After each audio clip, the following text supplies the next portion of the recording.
quelques instants encore de votre patience avant de passer à M. Pouliot.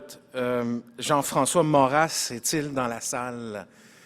Jean-François Maurras, je ne vous vois pas. Bonjour, Jean-François. Jean-François a été de plusieurs combats qui ont fait les manchettes. Je l'ai interrogé à quelques reprises à la radio également. Il vient vous parler de la Fondation 1625. M. Jean-François Maurras.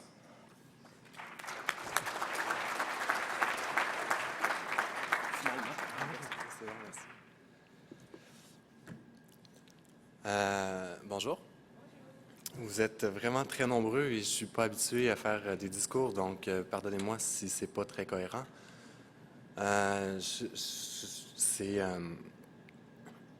fait, je trouve ça un peu gênant de venir vous parler de ce que j'avais envie de vous parler juste après la précédente intervention, parce que je venais vous parler en fait du fait que j'ai aussi un handicap qui est évidemment beaucoup moins apparent. J'ai un trouble déficitaire de l'attention avec hyperactivité, ce qui fait qu'au cours de ma vie, j'ai dû me battre ou ne pas lâcher, en fait, pour aller à l'école. Ça a été extrêmement difficile pour moi. J'ai passé mon secondaire 5 après ma 4e tentative. J'ai un parcours scolaire qui est très chaotique, avec beaucoup d'échecs, beaucoup de cours commencés et pas terminés. Et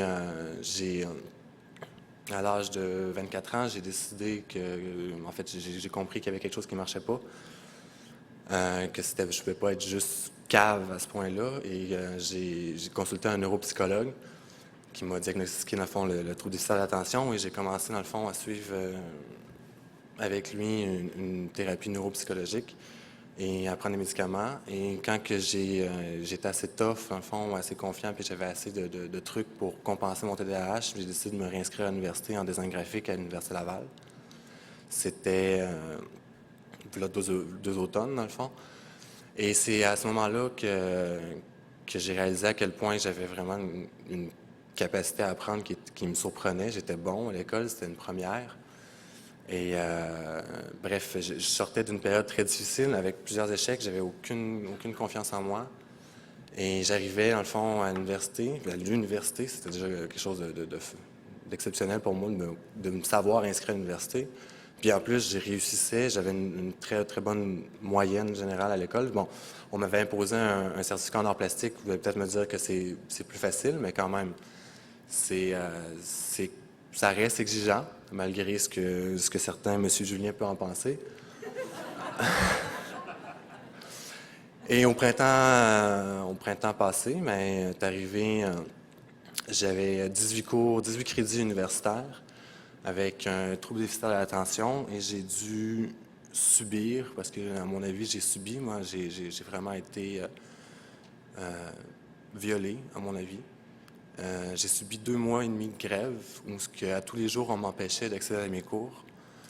On mettait des bacs de vidange devant les portes. C'était tapé, c'était barricadé. Les profs applaudissaient. C'était hallucinant. C'était une épreuve extrêmement difficile pour moi. Je voyais que pour la première fois dans ma vie, j'ai réussi à faire quelque chose, même si c'est juste un diplôme en art. Mais je réussissais, puis ça allait bien. Mais j'avais 18 crédits universitaires, ce qui est beaucoup. Surtout pour quelqu'un dans ma condition, puis dans mon état mental à l'époque. Puis pour une fois que c'était pas de ma faute, ça allait tout se déraper, tout ruiner. Je pense que j'ai réellement passé les pires épreuves de ma vie pendant cette grève-là. Je me souviens, à un moment donné, la responsable de la direction aux études m'a ramassé dans un corridor en train de brailler, puis elle m'a amené voir le psychologue un service à l'Université Laval de psychologie d'urgence pour les étudiants en fin de session qui capotent avec leurs notes, mais moi, c'était à cause de la grève, puis j'ai été obligé de prendre des anxiolytiques, en tout cas, j'ai une tralée de médicaments parce que j'étais plus capable de dormir, j'étais plus capable de manger, j'étais plus capable de rien faire, j'étais complètement dysfonctionnel. Et un beau matin, j'ai décidé que c'est pas vrai, j'avais pas fait tous ces efforts-là pour réussir à l'école, pour me faire ruiner ça par des gens qui veulent juste utiliser mon nom pour faire du militantisme politique, ce qu'ils ont le droit de faire, je vous l'accorde. Moi, j'ai le droit de manifester, ils ont le droit de revendiquer ce qu'ils veulent, mais ils peuvent pas m'empêcher d'aller à l'école, puis ils peuvent pas m'empêcher de réussir puis de réaliser mes rêves. Donc,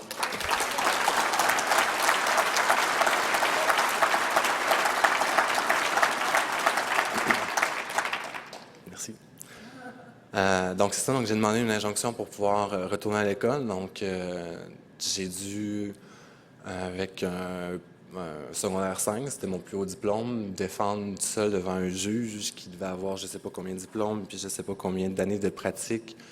Je vais lui faire comprendre que j'étais dans mon droit d'aller à l'école, tout seul, en affrontant l'avocat de l'Université Laval, l'avocat de la Confédération des associations des étudiants et étudiantes de l'Université Laval, et en affrontant aussi l'avocat de l'Association des étudiants en arts plastiques de l'Université Laval.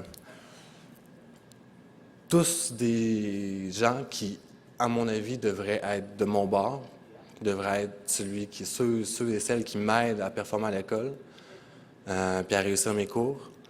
Mais malheureusement, j'ai dû engendrer des frais considérables, mettre de l'énergie à écrire une injonction pour aller à l'école, pour poursuivre mon université. C'est vraiment ce qui est le pire là-dedans, c'est que j'ai dû poursuivre à 3 reprises mon université pour qu'elle me donne mes cours. Et par la suite, ben j'ai quand ça s'est fait, c'est très médiatisé et bon, les médias et plus un TDAH, plus 18 cours de crédit universitaire à rattraper, 18 cours Normalement, j'ai un verre d'eau quand que je perds. Ouais, non, mais c'est TDAH, hein, désolé. Non, c'est bon, merci. Donc c'est ça, j'avais 18 crédits universitaires, donc j'avais perdu 2 mois et demi, qui fait que je le rattrape en 4 semaines.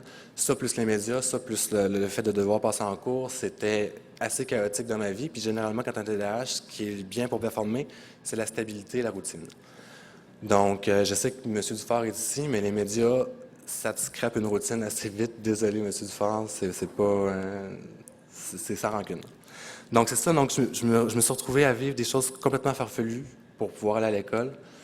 Puis un beau dimanche, bien, il y a quelqu'un qui dessine, quelqu'un qui, à mon avis, a beaucoup d'impact, puis a beaucoup de leadership, décide d'annoncer à Radio-Canada que les injonctions, ça n'a pas besoin d'être respecté, ça ne devrait pas être respecté. Donc, dès le lendemain, j'ai fait des recherches pour, en fond, déposer une requête en outrage du tribunal contre M. Gabriel Nadeau-Dubois.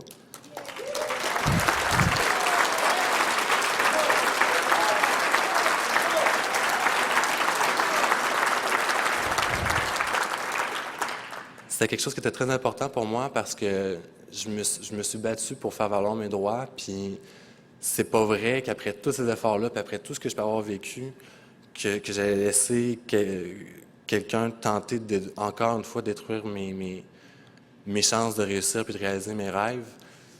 Puis c'est pas rien. Je veux dire, j'ai obtenu 3 fois un jugement de la Cour supérieure du Québec qui m'ordonnait, qui m'autorisait, en fond, à suivre mes cours, puis on a bien beau ne pas être d'accord avec les injonctions, c'est une chose, mais de là à dire aux gens qu'on devrait les enfreindre, ça va très loin parce que ça crée un précédent juridique qui, à mon avis, n'a pas lieu d'être. Les injonctions, c'est des mesures d'urgence faites pour protéger les droits et les libertés qui sont de tout le monde, puis c'est important de les défendre. Et je pense que j'ai dû empiéter sur mon temps. Joanne me fait des yeux méchants, donc je vais... Non, c'est pas vrai. Donc, c'est ça. Donc, je vais conclure rapidement. La Fondation 1625, notre gros combat ces temps-ci, c'est le financement.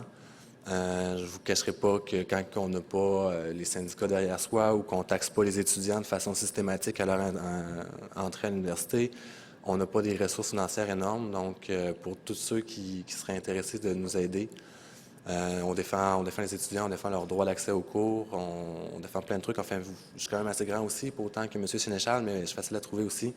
Donc, juste à venir me voir. Merci beaucoup.